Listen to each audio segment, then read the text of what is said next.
नमस्कार, मैं हूं पुण्य प्रसून वाजपेयी। दस्तक में आपका स्वागत है। बात 3 फैसलों से। पहला फैसला, दिल्ली में बच्चे की मौत, उस पर सीबीआई जांच करने के लिए केंद्र से कह दिया है दिल्ली सरकार के जरिए। जो 12 दिनों से हड़ताल चली आ रही थी एमसीडी की, आज वो खत्म हुई, यानी सफाई होगी कल से, ये नजर आना चाहिए। और नेट न्यूट्रलिटी के मसले पर अब सरकार पक्ष में है, यानी मनमानी निजी कंपनियों की नहीं चलेगी। और इन सब के बीच आज सुबह ही दुखद समाचार निदा फाजली का भी आया। शाम 7:30 बजे वर्सोवा के वो कब्रिस्तान में सुपुर्द खाक भी कर दिए गए।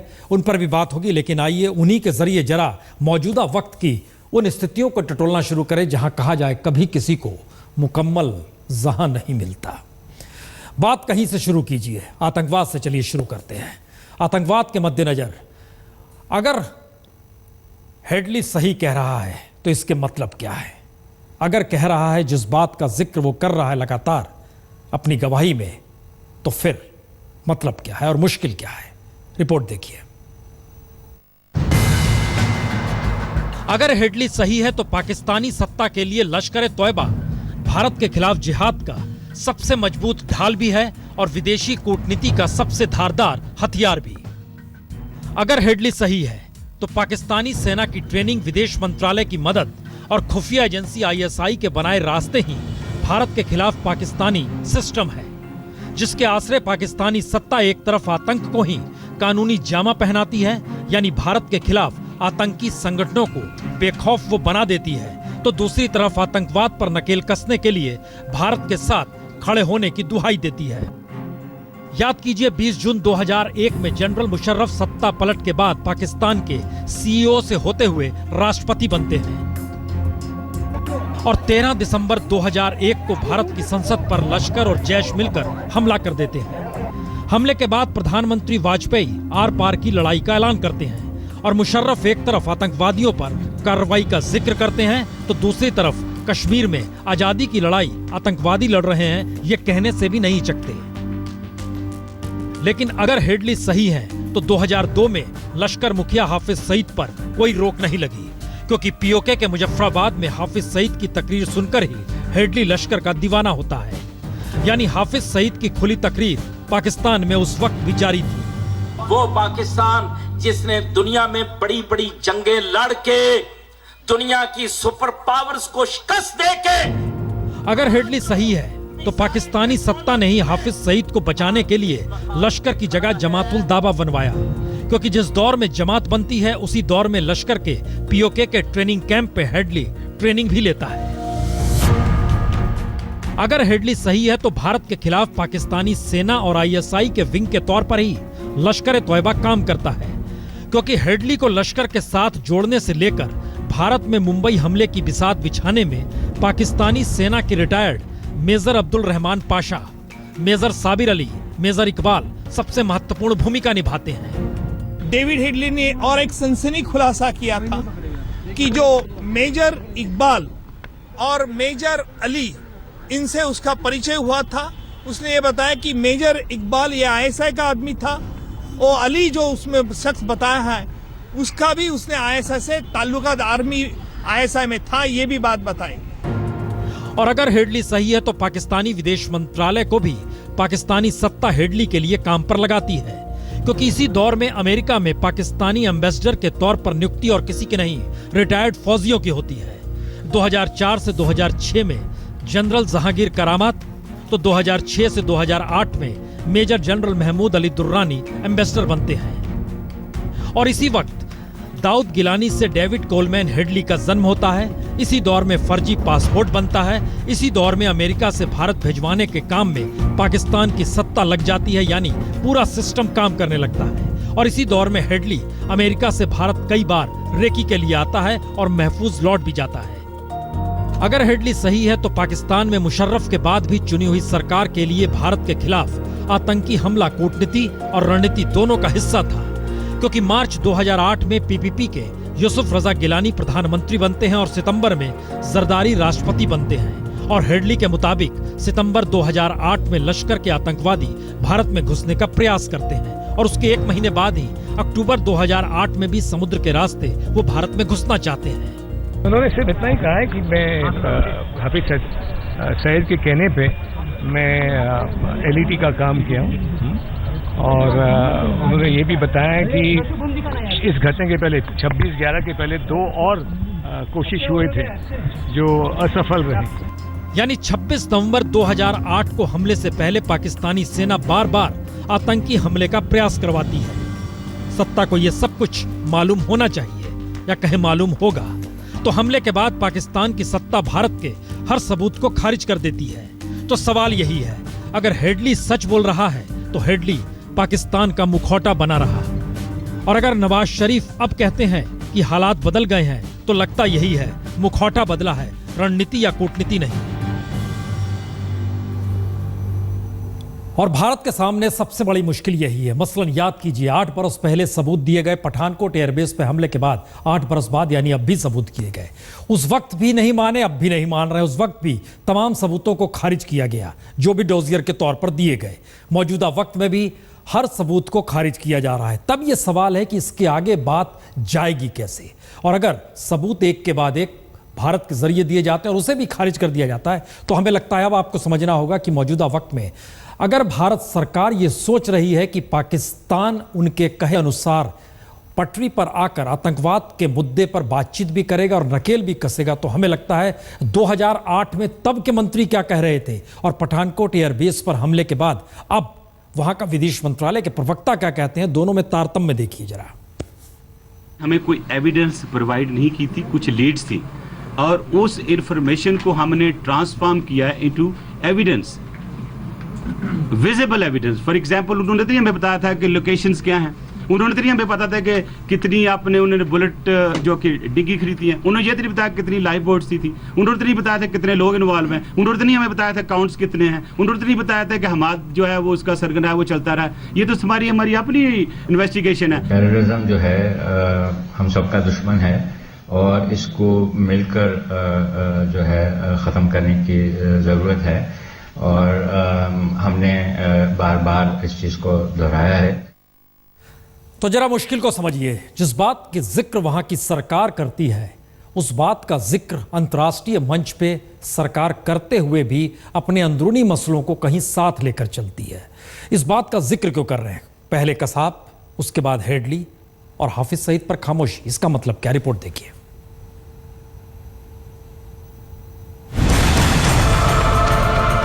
मुंबई पर हमला करने वाला फिदाइन कसाब जिंदा पकड़ में आया। उसने लश्कर से ट्रेनिंग लेने और लश्कर के कमांडर ज़कीउर रहमान लखवी का नाम लिया। मुंबई हमले के लिए रास्ता बनाने वाला डेविड कोलमैन हेडली ने गवाही में लश्कर की ट्रेनिंग और लश्कर के चीफ हाफिज सईद का नाम लिया।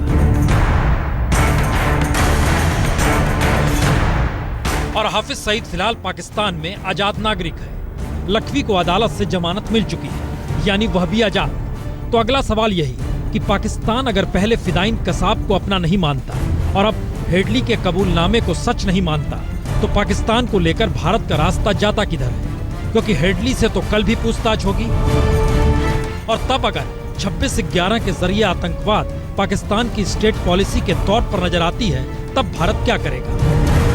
क्योंकि कश्मीर के जरिए आतंक को आजादी का संघर्ष एक वक्त मुशर्रफ ने भी कहा, और याद कीजिए तो पिछले दिनों नवाज शरीफ ने संयुक्त राष्ट्र में भी कहा। Many generations of Kashmiris have lived their lives under occupation, accompanied by violence and abuse of their fundamental rights. Kashmiri women in particular have suffered immensely.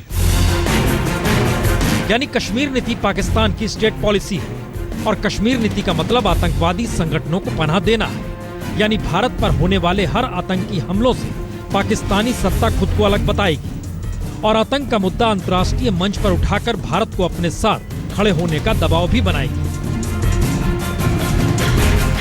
यानी शिमला समझौते से लेकर लाहौर घोषणा पत्र और अब पठानकोट हमले के बाद जैश ए मोहम्मद पर कार्रवाई का भरोसा। हर हालात में पाकिस्तान ने अगर आतंक पर नकेल कसने के लिए सिवाय खुद को आतंक से हटकर बताने के अलावे कुछ नहीं किया, और डेविड कोलमैन हेडली ने अगर आतंकी संगठनों और पाकिस्तान के हर पावर सेंटर के तार को अपनी गवाही में जोड़ दिया, तो फिर अगला सवाल यह भी हो सकता है कि बातचीत कभी मुशर्रफ से हुई और अब नवाज शरीफ से हो रही है, तो ऐसे में भारत के हाथ में आएगा क्या? क्योंकि हेडली की गवाही ने भारत के सामने दोहरा संकट पैदा किया है। पहला, पाकिस्तान में चुनी हुई सरकार की राजनीतिक जरूरत आतंकी संगठन है और दूसरा, आतंकी संगठन बेफिक्र होकर अपने काम को अंजाम दें, यह पाकिस्तानी सत्ता की जरूरत है। तो नया सवाल भारत के सामने यह नहीं है कि पाकिस्तान एक टेरर स्टेट है, बल्कि नया सवाल यह है कि पाकिस्तान अगर एक फेल स्टेट है तो फिर भारत क्या करे। और शायद मौजूदा वक्त में सबसे बड़ी चुनौती मोदी सरकार के सामने अब यही है कि पाकिस्तान को लेकर वो आगे किस दिशा में और कैसे कदम बढ़ाए। हालांकि उन परिस्थितियों को समझना होगा। इससे पहले बहुत सारे मामलों में बहुत सारे लोगों को लेकर ये बात लगातार हुई कि भारत पूछताछ नहीं कर पाता है, लेकिन डेविड कोलमैन हेडली से पूछताछ हुई है तो ये एक सफलता जरूर है। मसलन कुछ पन्नों को पुराना पलटते हैं। इसमें हाफिज सईद मुंबई हमलों का मास्टरमाइंड नहीं पकड़ में आता है, संसद पर भी उसने हमला किया। मसूद अजहर संसद हमले और पठानकोट एयरबेस हमले का आरोपी सामने नहीं आएगा। इतावली मेरिन, याद कीजिए, 2 इतावली नौसैनिकों की गोली से 2 मर गए थे मछुआरे, पूछताछ नहीं कर पाए, इटली चले गए, वापस नहीं लौटे। यूनियन कार्बाइड, वारन एंडरसन, अमेरिका ने नहीं भेजा वापस, भारत कहता रहा। पुरलिया हथियार ड्रॉप जब हुआ था तब किम डेविड भारत के कब्जे में नहीं आ पाया। ये सारी परिस्थितियां बतलाती और बोफोर्स घोटाला ओटावियो कवात्रची भी जिंदा रहते कभी हाथ नहीं आया। सीबीआई ने किस रूप में मामला डाइल्यूट किया, किस रूप में फाइल खोली, ये सारी चीजें हैं। और इन सब सारी बहस में भारत दुनिया के मानचित्र पर जब जब नजर आया तो एक सॉफ्ट स्टेट के तौर पर नजर आया। इसलिए अब यह सवाल महत्वपूर्ण है कि अगर डेविड कोलमैन हेडली सही कह रहा है तो सरकार को भी अपना नजरिया पाकिस्तान को लेकर नई दृष्टि से सोचना होगा, बनाना होगा। लौटिए देसी राजनीति में, और देसी राजनीति का मिजाज तो यही है, हाथ में बंदूक, हवा में गोलियां दागेंगे। सत्ता इसी को कहते हैं क्योंकि ये यूपी है।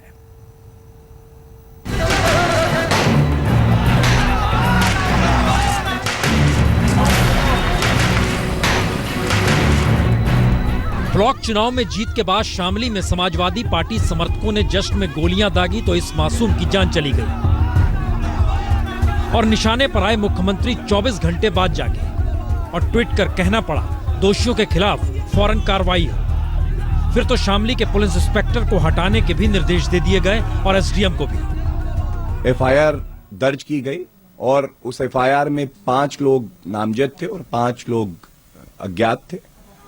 उनमें 3 की अरेस्ट हुई है। 10 लोग नामजद हुए और जिनको पुलिस ने हिरासत में भी ले लिया। इतना ही नहीं, अखिलेश यादव ने नए निर्वाचित ब्लॉक प्रमुख को भी पार्टी से बर्खास्त कर दिया। लेकिन बड़ा सवाल यह है कि क्या बच्चा न मरता तो सत्ता का गुरूर ना होता, या सत्ता के गुरूर में नेता इतने दबंग हो चले हैं कि उसे बंदूक की जोर पर ही अपनी ताकत का एहसास होता है। क्योंकि शामली में तो बच्चा मरा और सत्ता जागी, लेकिन दर्जन भर जगहों में यह नजारा डराता किसी को नहीं और सत्ता सरोकार की नहीं, खौफ पैदा करने वाली लगने लगती है और इसका ऐलान भी करती है। जी, शामली में गोली में मासूम की जान गई, लेकिन बाकी जगह खुलेआम फायरिंग तो हुई है। यह अमेठी का नजारा है और ऐसा ही हाल बाकी जगहों पर भी। हद तो यह है कि जहां कैंडिडेट जीत के जश्न में गोलीबारी ना कर पाए और कैंडिडेट हार गए, वहां उन्होंने आगजनी कर डाली। देवरिया में ऐसा ही हुआ। यानी सपा प्रमुख मुलायम सिंह भले मंत्रियों को ताकीद करें कि वो पैसा बनाने के बजाय काम पर ध्यान दें, और अखिलेश बार बार यही दावा करें कि समाजवादी पार्टी विकास की राह पर है, लेकिन समर्थकों को लगता यही है कि सरकार उनकी तो फिर कानून जेब में, और जस्ट का मतलब खुलेआम गोलाबारी और हवा में लहराते कट्टे।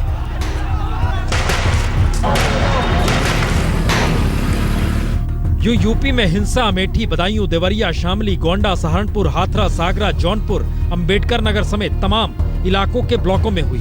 और नतीजों पर नजर डालें तो 816 ब्लॉक में से समाजवादी पार्टी ने 775 उम्मीदवार उतारे और 763 पर जीत भी मिल गई। तो क्या हिंसा का आसरा यही जीत का स्वाद?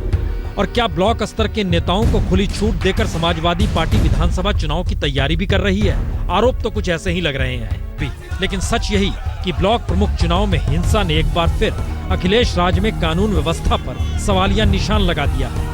क्योंकि अभी तक का सच यही है कि यूपी में अपराध कम होने का नाम नहीं ले रहा और अखिलेश राज में अपराधों की बढ़ती फेरिस्ती साख पर बट्टा लगा रही है। अपराध की तादाद वहां पर घटी नहीं है, बढ़ी ही है। लेकिन दूसरी स्थिति में आई है। अपराध किस रूप में, कैसे, किस तरीके से हो, इसका एहसास क्या वाकई विकसित होती मानव सभ्यता को है? चलिए आपको बेंगलोर लिए चलते हैं। 16 घंटे के बाद एक तेंदुआ शहर में आ गया, उसको पकड़ लिया गया, लोग खुश हैं। लेकिन जरा इस रिपोर्ट को देखिए और समझने की कोशिश कीजिए, वो घर तो तेंदुए का ही था।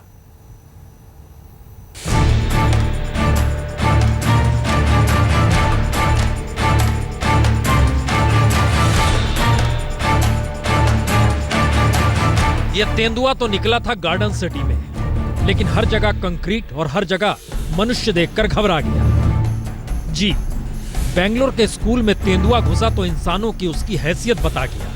तेंदुए ने 6 से ज्यादा लोगों को घायल किया। तेंदुओं को समझ नहीं आ रहा था कि वह स्कूल से निकले कैसे, और घबराए लोगों को समझ में नहीं आ रहा था तेंदुए से निपटे कैसे। लेकिन सवाल तेंदुए के स्कूल में घुसने भर का नहीं, सवाल तो तेंदुआ जाए तो जाए कहां, क्योंकि बेंगलोर का सच यही है कि बीते 7 बरस में 4 लाख से ज्यादा पेड़ यहां काट डाले गए। सिर्फ मेट्रो के लिए 1 लाख से ज्यादा पेड़ काटे गए। और इंडियन इंस्टीट्यूट ऑफ साइंस की माने तो 2020 तक बेंगलोर का 71% से ज्यादा हिस्सा कंक्रीट का जंगल हो जाएगा। यानी जिस जंगल को लेकर बेंगलोर को कभी कहा जाता था गार्डन सिटी, अब वो कंक्रीट के जंगल में तब्दील होकर तेंदुओं को कहीं स्कूल और कहीं सड़क पर भागने को मजबूर कर रही है। क्योंकि अब यहाँ जंगल भी नहीं और पानी की भी कमी है, और पेड़ों की तो हो ही चली है। तो ऐसे में जंगल छोड़कर स्कूल या घर में तेंदुआ या जंगली जानवर घुसाए तो दोष दिया किसे जाए। और अब जिक्र उस कलम का जिसने लिखा, कभी किसी को मुकम्मल जहां नहीं मिलता। जी, निदा फाजली। सुबह 11:30 बजे हार्ट अटैक के बाद उनका निधन हो गया। 7:30 बजे वारसोवा के कब्रिस्तान में सुपुर्दे खाक कर दिया गया। तकरीबन 50 से 60 लोग थे। चेहरे जो पहचाने जाते उसमें रजा मुराद थे, उसमें तलत अजीज साहब थे, नक्शलाल पुरी भी थे, और उसके अलावे आम लोग थे। सुनिए जरा उन्हें। कभी किसी को मुकम्मल जहां नहीं मिलता, कभी किसी को मुकम्मल जहां नहीं मिलता। उठता है दिलो जां से धुआं, दोनों तरफ ही ये मीर का दीवान, यहाँ भी है वहाँ। कभी किसी को मुकम्मल जहां नहीं मिलता। बंबई में एक कब्रिस्तान है जिसमें मधुबाला भी दफन है, मोहम्मद रफ़ी भी दफन है, और साहिल लुधियानवी भी है। बाजार अपनी तराजू लेकर अंदर घुस गया कब्रिस्तान में, और उसने बाट पर रखकर एक पलड़े में मधुबाला के चेहरे को तोला। मालूम पड़ा बाजार में उसकी कीमत ज्यादा है, तो उसका मज़ार मार्बल का हो गया। मोहम्मद रफ़ी की आवाज़ की कीमत भी बाजार के हिसाब से ज्यादा थी, उनका मज़ार ग्रेनाइट का हो गया।